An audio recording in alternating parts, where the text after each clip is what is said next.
Oh my gosh, this smells like heaven. Wow. Everyone loves a classic cinnamon roll. And let's be honest, the best part is that center, the gooey, buttery, sugary cinnamon filling. It's so amazing. Today, we're changing the game. I'm showing you why everyone is swapping their traditional rolls for this cinnamon sugar twist bread. By using one simple cut down the middle, we expose the beautiful layers of the cinnamon and sugar. It ends up looking like it came from a high-end bakery, and it's actually easier than cutting individual rolls. So what do you say we make one together? The recipe is in the description below. Let's get started. The first thing you need is a large mixing bowl. You need 1 cup of whole milk. This is warm. It should be at about 110 degrees Fahrenheit or 43 degrees Celsius. Pour that into your bowl. You want to make sure that it's warm enough to activate the yeast. And then you need 2 1/4 teaspoons of active dry yeast. I'm using just a packet here that's already pre-measured. This is 7 grams. And then I have 1 teaspoon of sugar. This is 4 grams. This sugar is to start the fermentation process. This actually helps wake the yeast up. They will feed on this, which I think is super cool. Give this a good stir. And then set a timer for 10 minutes. And you're just looking for a bubbly, frothy mixture. So this is what your yeast should look like at this point. It should be foamy and frothy. If you do not see this, then that's an indication that your yeast did not activate. You should discard the whole thing and start again. This is the foundation for your bread rising. So this has to happen in order for this to be successful. So once you have foamy, frothy, active yeast, add melted butter in. This is 1/3 cup or 76 grams. You need 1/4 cup of granulated sugar. This is 50 grams. You need 1 large egg whole. I'm going to give it just a little bit of a mix here. And a teaspoon of salt. This is kosher diamond crystal. This is 4 grams. Give that a stir. And then you need 3 1/2 cups of all-purpose flour. That's 440 grams. Add half of this in. Doesn't have to be exact. Give that a stir.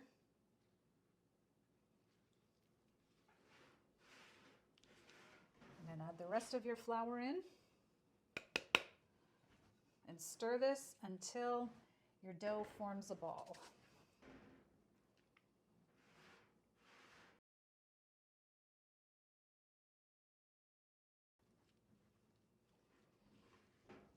Once you get your dough into a ball, then we're going to transfer this to a lightly floured surface, and we're going to knead it for anywhere from 6 to 8 minutes. You can use an electric mixer if you would like with the bread hook. I'm just kneading it today. It doesn't take all that long. It's just easy to do, and so I'm just going to knead it right here. I'm using one of my favorite tools, my baking mat. If you don't have one, you should get one. I will have a link in the description for this one. They make every baker's job a little easier. Okay, turn your dough out onto your lightly floured surface.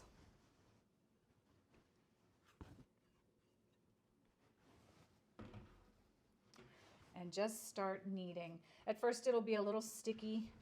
It doesn't take it long, and it just starts turning into this beautiful dough. I just kneaded this for about 7 or 8 minutes. It is smooth and just beautiful. So this is ready for a rest now. Grab a bowl, put some oil in the bottom, spread that around. Make sure you get it up the sides so that it doesn't stick when it rises. And take your bread, put it in upside down just to get a little bit of oil on that. And then Cover this with plastic wrap or a damp towel if that's what you prefer, and set your timer for about an hour. You're watching for this to double in size. I'll see you back here in a little bit. So our dough has risen. It is still in the oven. I have it in my oven with the light on because our house is kind of cold, so I'm just leaving it in there for now. We're going to make our filling, and then we'll pull it out and we'll start shaping it and rolling it out. So we need to prepare just our cinnamon and sugar filling. So get just a small size bowl. You need a half cup of packed brown sugar. That's 100 grams. It is really packed. A quarter cup of granulated sugar. That is 50 grams. I do a mixture. The brown sugar provides caramelization and the white sugar provides stabilization. So between the two of them, they make a perfect couple in cinnamon roll mixtures. Then 1 tablespoon of ground cinnamon. That is 6 grams. And just give that a mix with a fork.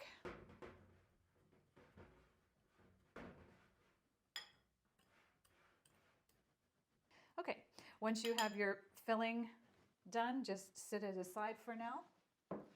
And it's time to get our dough out. Look at that, it's beautiful. Ah, so nice. So you want to just punch your dough down to eliminate all of the big air bubbles in there, and then turn it out onto your lightly floured surface.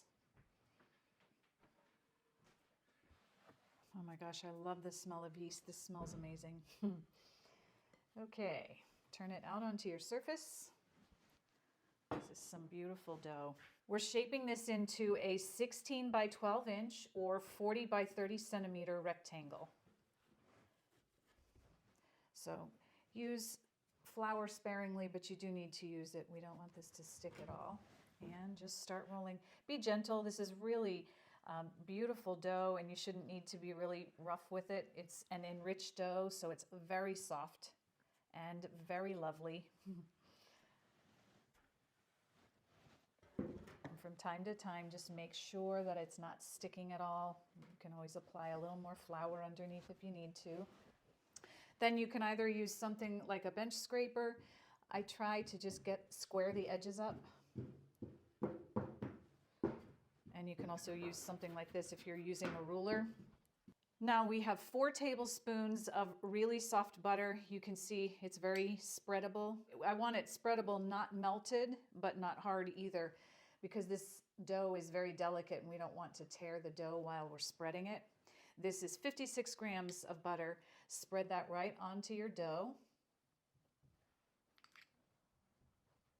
Try to cover the whole surface. I'm leaving this little edge right here with nothing on it because I will be using that as a seam. I want the seam to bind when I pinch it together. Once you have your butter evenly spread out, then just sprinkle your sugar and cinnamon mixture on. Just evenly sprinkle it around until you have it all on.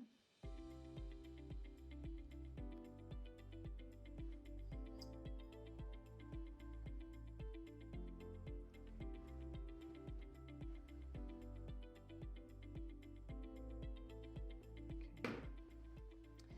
Then take your hand and just gently spread it to make sure that you have it evenly dispersed. And then press down gently. Start at the long end and just tightly roll it the whole way across to the other side. Just take your time. Again, this is really, really nice dough to work with.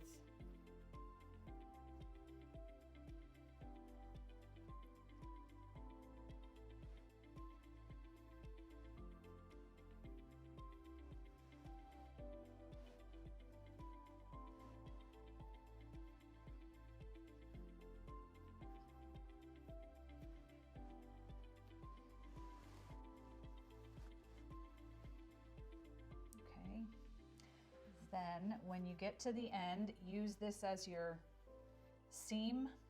Just pull it up and then pinch it and just keep doing that. You might have to pinch tightly if it's If there's a little flour, it doesn't want to stick as easily, but you just want to bind that together so it doesn't rip open.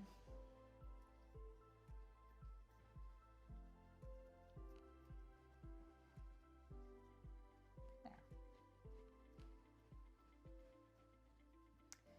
Now take your hands and smooth it so that you have the same, so it's the same thickness the whole way. Sometimes the ends are thinner, so just kind of use your hands and get it around the same width. And now I'm going to just roll it over onto the seam, and I'm going to transfer this to a baking pan. Okay, you need a baking sheet either lined with parchment paper or greased. I have parchment paper here, and I'm actually sprinkling just a tiny little bit of flour on the surface because I'm going to put my bread log right on here to work with it. So I'm transferring this to my pan.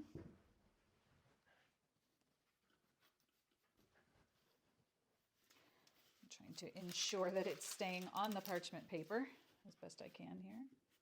Once you have your bread on your pan, now it's time to shape it. You need a sharp knife, or you can even use a bench scraper. You just need something that's sharp. Start at the top and like just 2 fingers at the very edge. Don't cut that portion. Start about here, put your knife right in the center and press down. Cut the whole way to the bottom. Just press down till you feel your knife point hitting the pan, and just work your way to the end. Just take your time and go slow. You're cutting through lots of layers.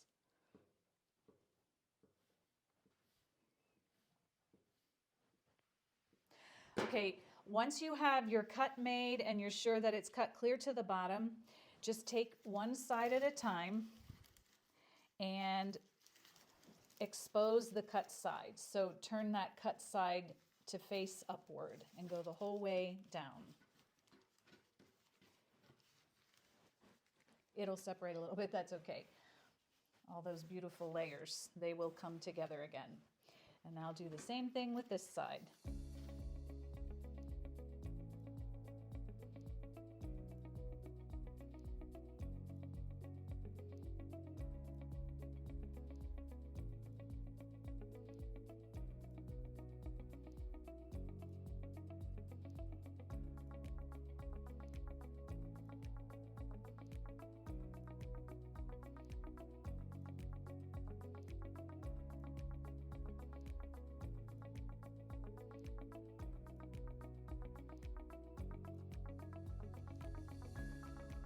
So then you just tuck the end.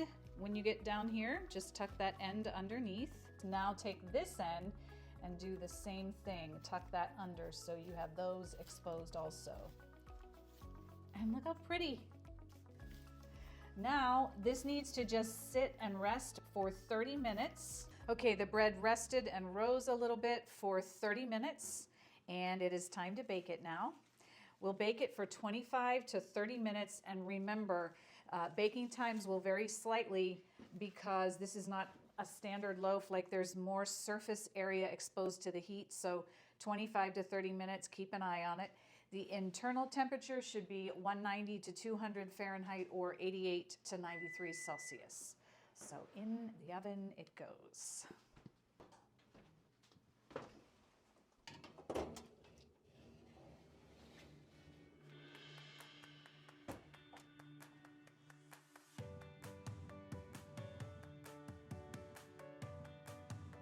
Okay, I'm checking. It's been in 30 minutes.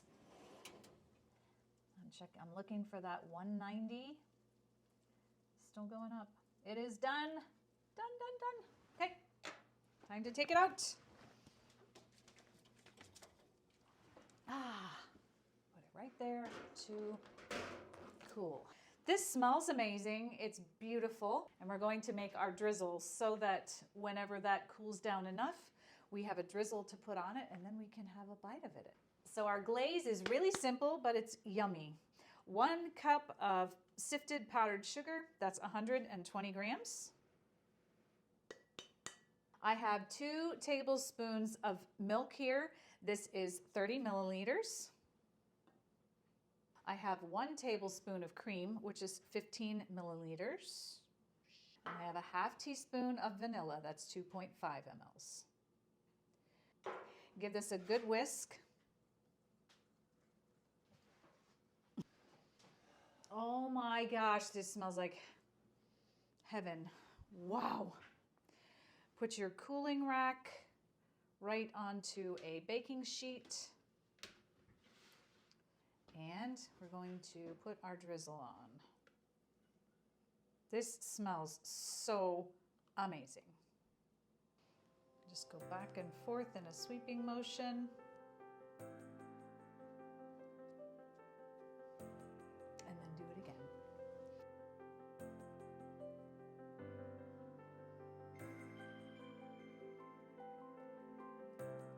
Sometimes I let that soak in, and then I just maybe right before you serve it, you can always drizzle it again, whatever you prefer. If you like a lot, you can put more on.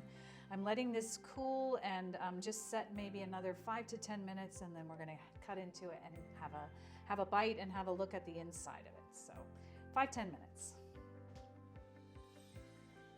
So I reserved about 1/4 cup of the glaze that we made, and I put extra powdered sugar in it. You can see the difference. It's extra thick because I like an extra contrast when I pour this on. This just kind of all blends, and I want some striking contrast on here. You don't have to do that, but it makes it prettier. So here's what we're doing. I'm drizzling the thicker stuff on.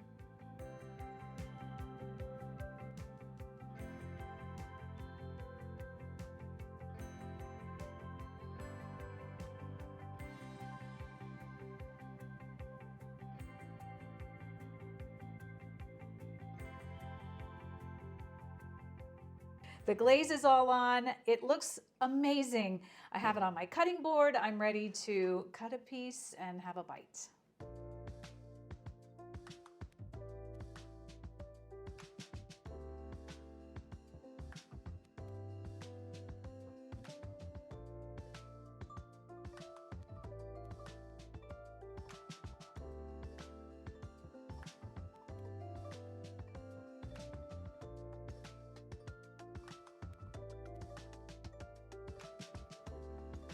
There are layers of butter and cinnamon and sugar. This enriched dough is just so sweet and tender. It's a little bit warm still, so it is absolutely delicious. This was fun. This is absolutely delightful. I hope you get the chance to make it. If you like sweetbreads, check out my sweetbread playlist. There are amazing recipes in there, and I look forward to baking with you in the next video.